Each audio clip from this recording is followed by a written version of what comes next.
First, let's look at how to load up a song. Now, there are two choices of where you can store songs, either in internal memory or on an external storage medium such as a USB flash drive.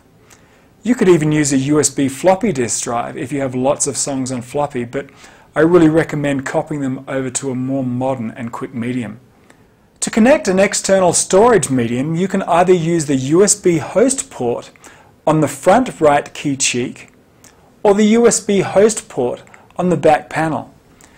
Examples of the kinds of storage devices you could connect are USB hard drives, a USB flash drive, or a USB CD drive. USB flash drives are especially convenient because they are very small, easy to connect, and available with very large capacities. I've copied some SMF songs onto my USB flash drive from my computer. And the great thing about this is that I can keep my songs in different descriptive folders, so it's easy to find them quickly.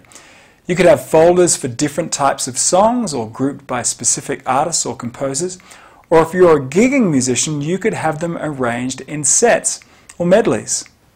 Selecting a song is the same procedure for both of the sequences, so I'm going to show you just with sequencer 1. Just select it.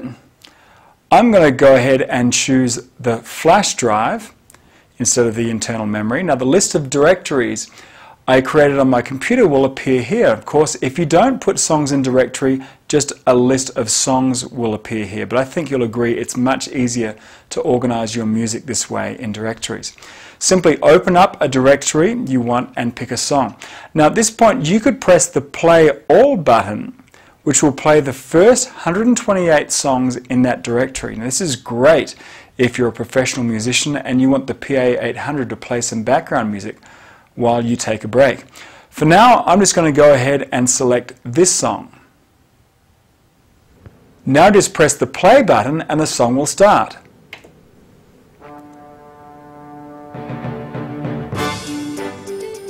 Now, to play the tune yourself, you're going to need to mute the melody in the song.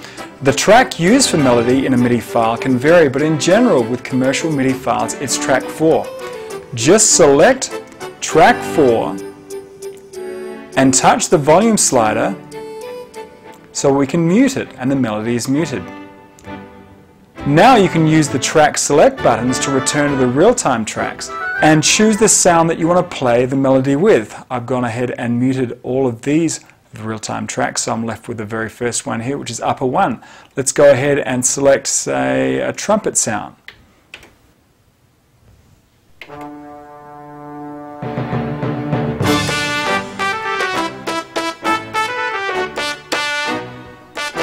You can use the balance slider to balance between the song tracks and the real-time tracks, just as you could between style tracks and real-time tracks, as we saw in Chapter 4.